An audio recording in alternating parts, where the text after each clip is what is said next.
Okay, ready? Define transport group. What does transport group do? Oh, I hate this question. Do you want me to answer? Are you serious? The transport group does... They transport you. In a group. You're welcome.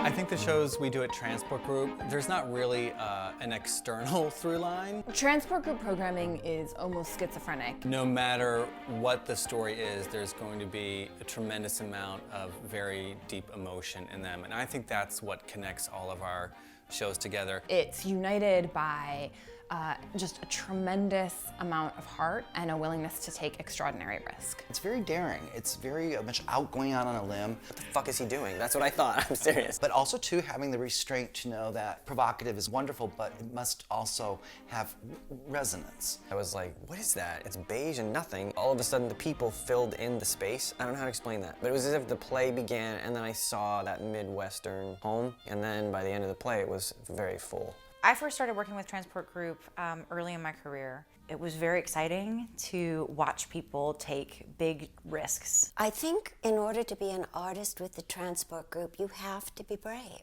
There's an element of what's he going to ask me to do? Our goal with any artist we work with is to stretch them and to ask things of them that would not be asked in any other situation. When I did I Remember Mama, that was very, very different.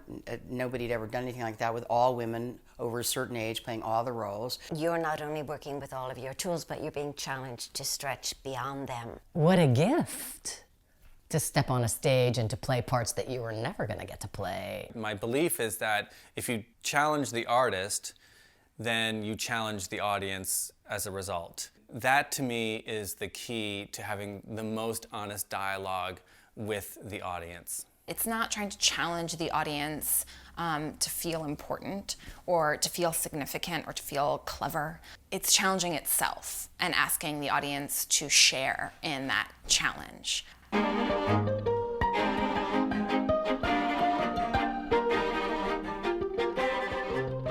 People ask me about this project and it's almost impossible to describe. Talk about a challenge. It's David Greenspan doing Eugene O'Neill's Strange Interlude, all 9 acts, uncut, as a single performer, 8 characters over 25 years, and all of their inner monologues. It's epic. It's like a very existential and dishy Peyton Place, one could say. With dinner break and admission, I think we're going to be talking about 6 hours. An Olympian feat for any actor. It is truly transformative when you actually see him do it.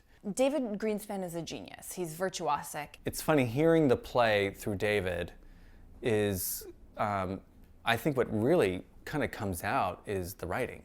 It's like seeing 2 artists, one unseen and one in front of you, who just are getting drunk on the love of language. Doing the uncut version of Strange Interlude alone on stage would only happen with us. It's really hard to challenge him.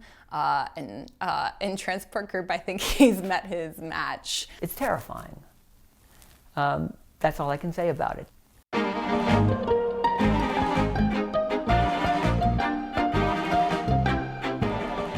One of the biggest reasons we're doing these 2 William Inge plays in rep is that I was trying to think of things that we have never done before, and rotating repertory is something we and most people have never done before. You know, sit through a matinee of Picnic and then go have dinner and then come back and see Sheba and think, you know, holy cow.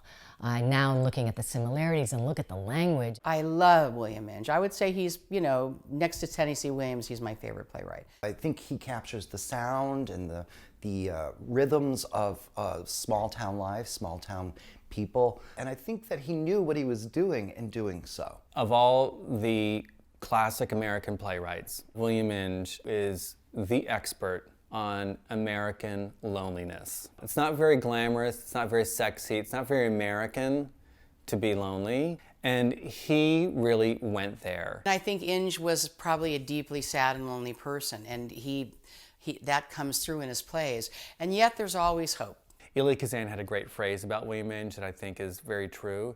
He called William Inge's work embodying, quote, a quiet terror. And I do think that's what William Inge was attempting to do. He was wanting to get us to understand and connect with all of the humanity and pain he personally was feeling and then wrote about in his plays. There's a struggle. There's an internal and an external struggle, and a constant sort of push and pull against it.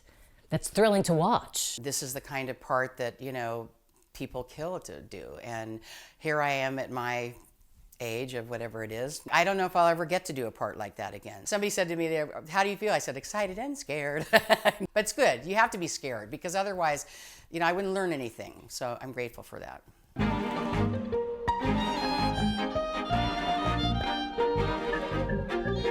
The concert evenings that we produce at Transport Group are not just concerts. Our version of these concerts really lies in getting to the bottom of the original process, what went on behind the scenes and what inspired them, and to, in many ways, honor that and celebrate it, and mainly to learn from it. Audiences leave those evenings feeling like, wow, I just had a master class in that musical. The real thrill of these concerts, though, is having the original size orchestra on stage, unamplified. For The Music Man, we had 21 musicians, and Peter Pan, we had 26. Harps and string sections and brass sections. That took me right back to sitting in front of our family stereo system, hearing that album coming through the fabric speakers. I have to tell you that when I got to play Peter Pan, there was not one tinge of irony. We really were presenting Peter Pan in this very beautiful, honest, rather pure way. It was just thrilling. This past season, we were able to do 2 other concerts. One of our own that we created, Michael John LaChiusa's Queen of the Mist. We were able to do a 5-year reunion concert with the original cast. It was just a wonderful homecoming in so many ways, to hear Mary Testa and the rest of the company sing their hearts out. Anything you strip down in a concert setting is going to expose in a beautiful way the glorious underpinnings of the writing. And to just have the evening be 100% only about that was incredible. It was really truly one of the most remarkably exciting and thrilling nights that I've ever had in my entire life. Getting to do a concert presentation of A Man of No Importance by Lynn Ahrens, Stephen Flaherty, and Terrence McNally was a gift. Jason Daniele sang The Streets of Dublin. The audience erupted for what felt like minutes afterwards, and that was a really, really incredible moment to be a part of. I can't think of anything that would have so impressed me more than Richard Thomas. There was something about his performance that night that expressed a level of gorgeous humanity. I can't imagine that afterwards he didn't feel he'd grown as an artist. All you need is the material and the gifts of the artist, and it's great theater. And that's what these concerts have become, great theater.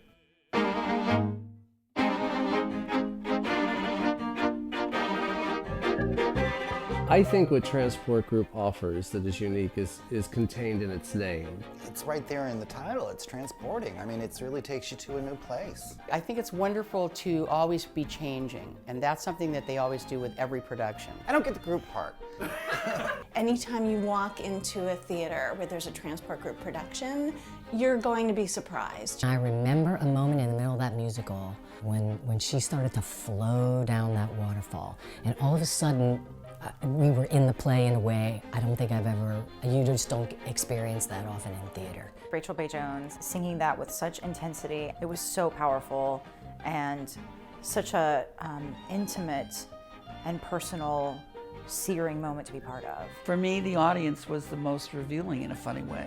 It just said something about our theater world that had never been said before. It had the courage to ask a category of actor, in this case elderly actresses, to be transformative. I don't know that it challenged them as much as it liberated them to fully access their humanity. And that thrilled me and moved me. The most indelible image will always be probably one of the very first one, Barbara Andreas. And our town. I'll go to the end of my days with that beautiful face and her performance in my mind. I get teary-eyed when I think about it. When I think about being a part of a transport group production, I think about the necessity to be fearless. It's a large reason of why I've worked on so many shows with Transport Group, is because of just those huge risks that we get to take as an artist.